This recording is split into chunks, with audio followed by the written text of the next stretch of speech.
अस्सलाम वालेकुम। आज जमील के साथ हैं और मैं आज इन पे ना मेमोरी के हवाले से, याददाश्त के हवाले से कि एज अ स्टूडेंट हम लोग इसको कैसे इम्प्रूव कर सकते हैं, क्योंकि सर मतलब अपने उसमें टॉपर रह चुके हैं और इनकी जो मेमोरी है माशाल्लाह से मैं उससे बहुत इम्प्रेस हूँ। तो सर आप प्लीज़ बताइए। देखो बेटा, बात ये है कि जो मेमोरी होती है ना, जिसे याददाश्त कहते हैं, ये पहले एक तसव्वुर किया जाता था कि ये दिमाग के सिर्फ एक हिस्से में होती है, लेकिन हकीकत ये है कि ये दिमाग के हर हिस्से में हमारी मेमोरी होती है। और हमारे जो इम्तिहानात होते हैं, चाहे वो मैट्रिक हो, चाहे ए लेवल हो, चाहे ओ लेवल हो, ज़्यादातर जो हमारे इम्तिहानात होते हैं वो मेमोरी का टेस्ट होता है, जहानत का टेस्ट नहीं होता। तो इसलिए अगर आपकी मेमोरी अच्छी होगी तो फिर आपकी जहानत या आपके नंबर भी ज़्यादा आ जाएंगे। यानी सिंपल मानों में जो आप पूछना चाह रही हो, if I am not wrong, कि हमारी जहानत ऐसी, यानी हमारी मेमोरी ऐसी हो कि हमारे नंबर ज़्यादा आए, यही पूछना चाह रही हो? यही मतलब बच्चों का आजकल यही होता है। ओके, फिर सुनो आप बच्चों, पहली बात आप याद रखिएगा कि अगर कोई चीज़ आप किताब में पढ़ते हो तो एक वक्त में 7 से ज़्यादा बातें आप याद नहीं रख सकते। यानी at one time you can only store 7 informations in your mind, यानी 7 इंफॉर्मेशन। और यही वजह है, आप बड़े हैरान होंगे कि पूरी दुनिया में जो टेलीफोन नंबर्स होते हैं, कभी आप देखिएगा उनके डिजिट 7 से ज़्यादा नहीं होते। अगर 7 से ज़्यादा हो तो उनको ब्रेक कर देते हैं, जिस तरह 042 लगा दिया, 033 कर दिया। तो 7 digits are the only digits which can be remembered at one time. तो आप अपनी मेमोरी के हवाले से ये बात मेरी ध्यान में रखिएगा कि जब भी कुछ पढ़ते हो आप, तो कोशिश करो कि जब आप वो पढ़ रहे होते हो तो 7 इंफॉर्मेशन जब पूरी हो जाए तो टेक अ ब्रेक। और इसका मतलब टाइम के साथ तो कोई रिलेशन नहीं है कि अगर आप रात को पढ़ोगे तो आपकी मेमोरी शार्प होगी, अगर नहीं पढ़ोगे तो फिर नहीं। वो उस पर भी बात करता हूँ, लेकिन 7 इंफॉर्मेशन जो होती है ना, ये आपकी होनी चाहिए। और 7 इंफॉर्मेशन के बाद फिर अब इसका एक तरीका क्या है, चाहे आप रात को पढ़ो चाहे दिन को पढ़ो, उससे फ़र्क नहीं पड़ता। आप अपने जो पैराग्राफ्स होते हैं, आपको पता होता है कि ये मैंने चीज़ पढ़ी है, ये मैंने समझ ली है, उसको फिर आप नंबरिंग कर दें उन पैराग्राफ्स को, कि भाई ये एक नई। मैं मिसाल के तौर पे आपको मेडिकल की मिसाल देता हूँ। आप पढ़ते हो कि जी चक्कर आता है, तो चक्कर आने, ये वर्टाइगो जिसे कहते हैं, उसकी इतनी वजूहात हैं। तो वो जो आपको दिया होगा उसको आप लेबल कर सकते हो 1 2 3 4 5 6 7। तो 7 एट अ टाइम आप याद करो। 7 पैराग्राफ हो गए, 7 इंफॉर्मेशन हो गई, एंड देन उसके बाद देन मूव नेक्स्ट। दूसरी इंपॉर्टेंट बात, ये भी मैं आप सबके लिए कहना चाह रहा हूँ, याद रखिएगा कि जब कोई नई इंफॉर्मेशन आप अपने दिमाग में पढ़ते हो या सुनते हो, तो ये इंफॉर्मेशन कुछ देर तक आपके ब्रेन में रहती है, फिर ये फेड हो जाती है। लेकिन अगर आप 50 सेकंड के अंदर अंदर इसको दोबारा रिपीट कर लेते हो और फिर एक दफ़ा रिपीट कर लेते हो, तो ये पक्की हो जाती है, कंसोलिडेट हो जाती है। देखिए, मेमोरी के अंदर जब आपको कोई इंफॉर्मेशन जाती है तो बाकायदा जो सेल्स होते हैं वो टू एंड फ्रो जा रहे होते हैं, और ये आपकी कच्ची मेमोरी होती है जो लेटर ऑन कंसोलिडेट होती है और पक्की मेमोरी बन जाती है। तो इसलिए मैं उसकी छोटी सी मिसाल देता हूँ आपको। मसलन आपने 7 इंफॉर्मेशन वाली कोई चीज़ पढ़ी, 15 मिनट के अंदर आपने पढ़ ली। अब 7 न्यू इन्फॉर्मेशन मिल गई आपको, 15 मिनट में आपने पढ़ लिया। अब पढ़ने के बाद बजाय आगे जाने के, आप इसको एक दफ़ा फ़ौरन रिपीट कर लें। यानी आप उसको ज़हन में रखें, अच्छा ये वजह थी, ये वजह थी, ये थी, ये थी, ये थी, ये। अब मैं आपको इसकी मिसाल देता हूँ, आप बड़े हैरान होंगे।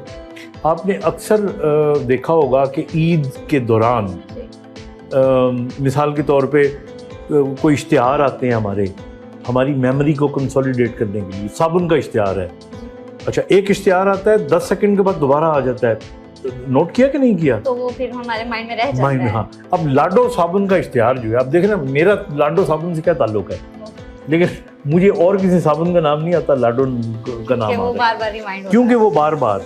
वो इससे पहले कि हमारी जो मेमोरी है वो लूज हो जाए, वो रिपीट हो जाया करता था। तो ये दूसरी चीज़ है जो हमें याद रखनी चाहिए। अच्छा, तो अगर सर हम एक दफ़ा रिपीट कर लेते हैं किसी चीज़ को, जैसे आपने कहा कि 50 सेकंड्स के बाद या फिर जिस तरह भी, तो वो हमेशा के लिए माइंड में रह जाती है, या फिर हमें मतलब थोड़े अरसे के बाद, थोड़े गैप के बाद उसको दोबारा करते रहना चाहिए? नहीं, वो आपको करते रहना चाहिए, लेकिन कम से कम 2-3 दफ़ा जब आप कर लेंगे तो उसकी कंसोलिडेशन हो जाएगी। तो ये दूसरी बात हो गई। बिल्कुल। अब तीसरी बात मैं आपको बताना चाह रहा हूँ, वो ये है कि एक वक्त में आप 45 मिनट से ज़्यादा ना पढ़ा करें। This is very important. आप देखिए, पूरी दुनिया में आप चले जाएं, जो एक क्लास होती है वो 1 घंटे से कभी भी लंबी नहीं होती, और उस 1 घंटे में 5-10 मिनट लग जाते हैं टीचर के आने में, उसका अटेंडेंस लेने में, गपशप करने में, और उसके बाद 45 मिनट तक आप पढ़ते हैं। हाँ, मतलब आप दो घंटे की क्लास क्यों नहीं रखते? मैं सिर्फ जापान में गया अपनी एक ट्रेनिंग के दौरान, तो वहाँ पे जापानीज जो हैं उनकी बाज़ क्लासेस 2-2 घंटे की थी, but they used to have a break after 1 hour. तो 45 मिनट्स जब आप घर में भी पढ़ें, आप टेबल पे बैठ के पढ़ रहे हैं, बेड पे लेट के पढ़ रहे हैं, आप कोशिश करें कि 45 मिनट पढ़ें और उसके बाद आप ब्रेक लें। अच्छा, अब मज़े की बात क्या है, दिमाग आपका नहीं थकता जी, ब्रेन आपका 45 मिनट के बाद नहीं थकता। ब्रेन तो सारी उम्र काम करता रहेगा तो नहीं थकता। आपके जो पट्टे हैं वो थक जाते हैं, आपकी आंखों के पट्टे, आपके गर्दन के पट्टे, आपके नेक के पट्टे, शोल्डर्स के पट्टे। हाँ, तो उनको रिलैक्स करने के लिए मेरा जो मैसेज है वो ये है कि आप पढ़ाई करें, 45 मिनट के बाद आप लेटे हुए हैं तो उठ के बैठ जाए, go and take a glass of water, या छेड़छाड़ करके बहन भाइयों के साथ वापस आ जाएं, ठीक है ना? तो फिर उसके बाद आपको हो जाएगा। तो ये तीसरी चीज थी। और मेमोरी का खाने से कोई मतलब कि अगर हम बीच में खाते पीते रहते हैं, कुछ बच्चे होते हैं ना, वो कहते हैं अगर हम साथ साथ खाते पीते रहें तो हमें याद रहता है, वरना नहीं होता। और कुछ का म्यूजिक के साथ भी होता है कि अगर सपोज हमने लगाया हुआ है तो फिर उनको अच्छा याद होता है, नहीं हो तो नहीं होता। अच्छा, इट्स अ गुड क्वेश्चन। अब हमारे यहाँ ना 2-3 किस्म के लोग हैं। एक तो वो शख्स है जो कहता है कि मैं लाइब्रेरी में बैठ के पढ़ूंगा, अगर किसी ने छींक भी मार दी तो ओह मेरा सारे का सारा भूल गया मैं। बिल्कुल। एक वो तबका होता है, वो कहता है जब तक मैं म्यूजिक ना सुनूं तो तब तक, मतलब यानी ऐसे लोग होते हैं। तो इसके अंदर आप ये ध्यान में रखें कि 2 बातें इंपॉर्टेंट हैं। पहली बात तो ये इंपॉर्टेंट है, और ये मैं सारे लोगों को कह रहा हूँ, हमारे बच्चों को खास तौर पे पढ़ने वालों को, कि ब्रेन की जो एनर्जी है जो इस्तेमाल करता है वो ग्लूकोज होती है। तो इसलिए मैं ये नहीं कह रहा कि बहुत सारी चॉकलेटें खाएं, लेकिन पढ़ते वक्त अगर आप मीठी चीज़ खा लेंगे that is going to be very helpful. मतलब आप चॉकलेट खा सकते हो, आप अम्मी को कस्टर्ड बना के दें, खीर हो सकती है, आइसक्रीम हो सकती है, कैंडीज हो सकती है, तो थोड़ी बहुत इस्तेमाल करें। हाँ, इतना नहीं कि फिर आप बाद में मोटे से हो जाओ। तो it is very important, number 1। और नंबर 2 ये है कि जब आप समझो कि जी मैं पढ़ाई कर रहा हूँ, तो पढ़ाई करने के बाद it is very important, this is next point, कि आप अपना जब टारगेट आपने समझा कि ये मैंने अपना पूरा कर लिया है, तो उस टारगेट के बाद आप फेस्टिविटी करो। मसलन आप म्यूज़िक सुनो, किसी अपने दोस्त को फ़ोन करो, कोई खुशी का काम करो, आप कोई किचन में चले जाओ, कुछ 10-1 मिनट लगा लो। देखिए, जो हम याद कर रहे होते हैं ये एक हमारी लेफ्ट ब्रेन एक्टिविटी होती है, क्योंकि हम कॉग्निशन पे जोर डाल रहे होते हैं। हाँ, फिर इस दिमाग का एक और हिस्सा होता है, जो हमारे ये दिमाग का हिस्सा, ये जो हमने इंफॉर्मेशन ली है इसको कंसोलिडेट करता है। उस कंसोलिडेशन के लिए फिर हमें वक्त चाहिए। ये जो है ना, हम पढ़ा और उसके बाद 2 मिनट का ब्रेक किया, फिर पढ़ना शुरू कर दिया, 2 मिनट का ब्रेक किया, फिर पढ़ना, no, this not the way. आप पढ़ाई करें, पढ़ाई करने के बाद 45 मिनट्स पढ़ाई करें, 45 मिनट्स के बाद जस्ट गो आउट, थोड़ा सा वॉक कर लें। अगर 45 मिनट फिर 45 मिनट्स कर लिया, यानी 2 घंटों का आपने काम कर लिया, तो उसके बाद फिर आप कोई गाना सुने, कोई टीवी का प्रोग्राम देखें आप, कुछ भी मतलब कुछ भी आप एक्टिविटी जो करें, आपको वो करे। तो दिस वेरी इंपॉर्टेंट। ओके, तो लास्ट क्वेश्चन ये भी टाइम की मतलब इसकी तरह ही है, लेकिन वैसे मैंने एक जगह पढ़ा था कि अगर आप सुबह उठने के बाद जो पहले 45 मिनट्स या 1 आवर होता है, वो रात को सोने से जो 1 घंटा पहले होता है, उसमें जो चीज़ आप पढ़ो तो वो आपकी मेमोरी में सेव रह जाती है। हाँ नहीं, इसका कोई साइंटिफिक वो नहीं है।